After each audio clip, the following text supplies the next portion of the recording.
Pixel lab की application को open करने के बाद हम गिड पर क्लिक करेंगे। गिड पर क्लिक करने के बाद गिड सेटिंग के बटन पर क्लिक करेंगे और यहाँ पर रिफ्रेश पर हम क्लिक करेंगे और यहाँ से हम लिखेंगे 15x15।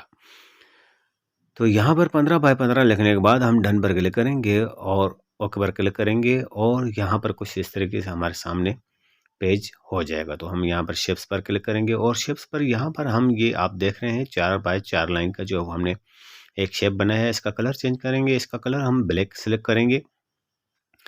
तो इसके बाद जो है हमने दोबारा इसकी एक कॉपी बनानी है। इसकी कॉपी बनाने के बाद हमने इसको ड्रैग करके यहाँ पर लाना है और कुछ इस तरीके से हमने इसकी रेडियस को हमने बिल्कुल 100 पर कर देना है ताकि ये जो है बिल्कुल गोल दायरे में हो जाएगा। और इसके बाद हमने नीचे आकर इसका कलर चेंज करना है। इसका कलर भी हमने ब्लैक ही रखना है।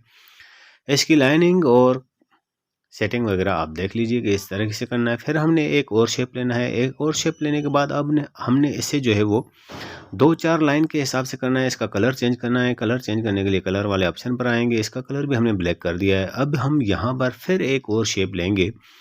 तो यहाँ से हमने फिर एक और शेप ऐड कर लिया और एक और शेप ऐड करने के बाद इसका भी जो है वो हम 4x4 का स्क्वायर बनाएंगे और इसकी रेडियस को भी हम लोग बिल्कुल 100 कर देंगे और राइट पर क्लिक करेंगे और इसका कलर जो है हम नीचे ब्लैक करेंगे। इसका कलर भी हमने ब्लैक कर दिया। तो ये कुछ इस तरीके का हमारा शेप बन गया। अब हम फिर एक और शेप जो है वो ऐड करेंगे। शेप पर क्लिक करेंगे और यहाँ पर जो है हमने एक और शेप ऐड कर लिया है। अब यहाँ पर हम इसको जो है वो एक स्क्वायर की शक्ल में लाएंगे और यहाँ से हम इस तरीके से यहाँ पर सेटिंग में रखना है। इसका कलर भी हमने ब्लैक कर देना है।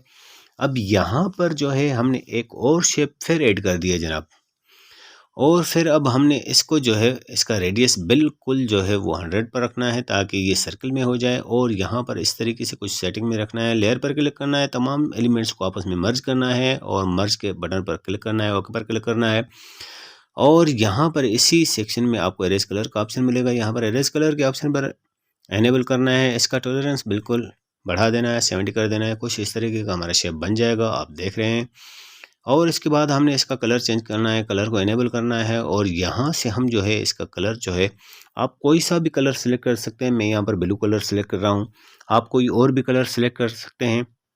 तो यहाँ पर ये मैंने ब्लू कलर सेलेक्ट कर दिया है और यहाँ पर ग्रेडिएंट पर क्लिक कर दिया है। प्लस के आइकन पर क्लिक करना है और यहाँ से हम अभी कलर को बनाएंगे बहुत अट्रैक्टिव कलर।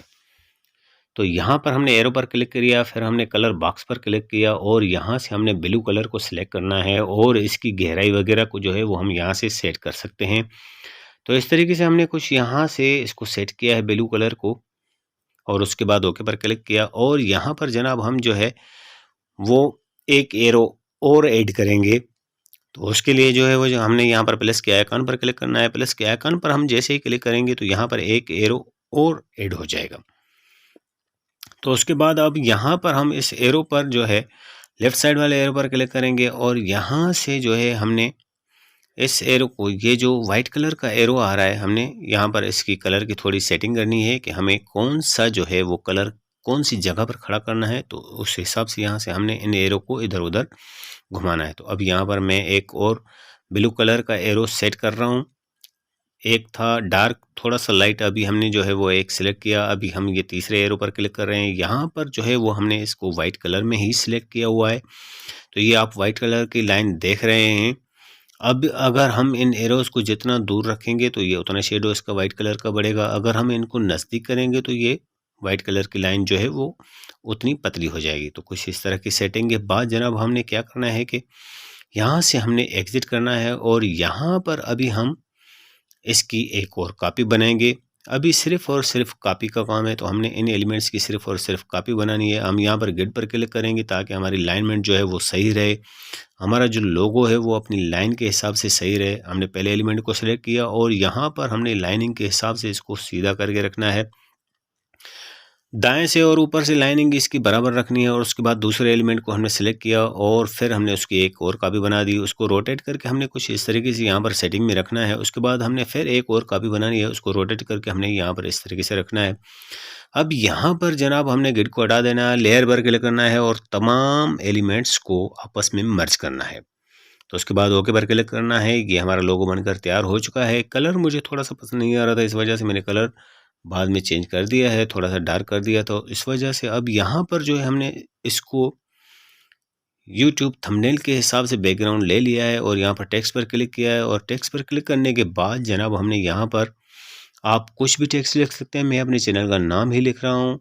तो यहाँ पर मैं अपने चैनल का नाम लिखने के बाद डन पर क्लिक करना है, ओके पर क्लिक करना है और इसे ड्रैग करके नीचे लाना है अपने इस लोगो के नीचे, और इसकी जो है साइज़ हमने थोड़ी बढ़ा दी है। यहाँ पर कुछ इस तरह सेटिंग में रखने के बाद हम लोग ए सेक्शन पर आएंगे इसका फ़ॉन्ट वगैरह चेंज करने के लिए। तो हम यहाँ पर फ़ॉन्ट चेंज करने के लिए जो है वो जनाब ए भी फ़ॉन्ट पर क्लिक करेंगे और यहाँ पर जो फ़ॉन्ट है वो मैंने माय फ़ॉन्ट से लिया है, ये मैंने बाहर से डाउनलोड किया है। तो यहाँ पर आप क्लिक करेंगे तो ये बाहर से डाउनलोड जो भी आप फ़ॉन्ट करेंगे वो यहाँ से ऐड किया जाता है। अगर आपको पिक्सल लैब ऐड करना नहीं आता है तो आप, उसकी वीडियो मैंने बनाई हुई है, तो फ़ॉन्ट वहाँ से वो वीडियो देखकर आप फ़ॉन्ट ऐड कर सकते हैं। तो यहाँ पर जो है मैंने फ़ॉन्ट ऐड कर दिया है और यहाँ से ये अकेरा एक्सपेंडेड फ़ॉन्ट मैंने यहाँ पर सिलेक्ट किया है। इसको यहाँ पर हमने सेंटर पर रखना है। इसका कलर हमने यहाँ पर चेंज करना है, ब्लैक कलर हमने इसका सिलेक्ट कर दिया और अब यहाँ पर रिलेटिव पोजीशन पर क्लिक करके हमने इसको रिलेटिव सेंटर पर रखना है। और फिर अब हमने इस टेक्स्ट की एक और कॉपी बनानी है। इसकी कॉपी बनाने के बाद उसको भी हमने रिलेटिव पोजीशन पर करना है, लेयर पर क्लिक करना है और इन दोनों टेक्स्ट को हमने मर्ज करना है। मर्ज करने के बाद कुछ इस तरीके से ये हमारी जो है टेक्स्ट बन जाएगी। तो यहाँ पर सेंटर वाले ऑप्शन पर क्लिक करते हैं और यहाँ पर टेक्स्ट का हमने कलर चेंज करना है। टेक्स्ट का कलर भी हम वही रखेंगे जो हमने लोगो का कलर रखा है। तो आप इसकी लाइनिंग वगैरह यहाँ से ऊपर नीचे कर सकते हैं। जो ये वाइट कलर की लाइन है वो इस तरीके से एरोज को इधर उधर घुमाने से लाइन ऊपर नीचे हो सकती है। तो ये इसकी सेटिंग आप यहाँ से सेट कर सकते हैं। तो यहाँ पर ये कुछ इस तरह के सेटिंग के बाद हमने राइट पर क्लिक करना है और ये हमारा लोगो बनकर तैयार हो चुका है। अब हमने यहाँ पर इसका जो है वो स्ट्रोक को एनेबल करना है। स्ट्रोक की विड्थ जो है वो हमने 2 रखी है। उसके बाद नीचे स्क्रॉल करके आएंगे तो इनर शेडो पर हमने क्लिक करना है। इनर शेडो पर क्लिक करने के बाद इसको एनेबल करना है और उसकी बिली और रेडियस को हमने 0 कर देना है। उसके बाद हमने राइट पर क्लिक करके यहाँ से एग्जिट करना है और यहाँ पर अब बारी आती है बैकग्राउंड की। तो हम चलते हैं बैकग्राउंड के ऑप्शन पर। बैकग्राउंड के ऑप्शन पर चलने के बाद हमने कलर पर क्लिक किया और यहाँ से हमने वाइट कलर सेलेक्ट किया और सेव के ऑप्शन पर क्लिक कर दिया। सेव एज इमेज पर क्लिक किया, यहाँ से अल्ट्रा हमने सेलेक्ट किया और सेव टू गैलरी कर दिया। ये हमारा लोगो बनकर तैयार हो चुका है।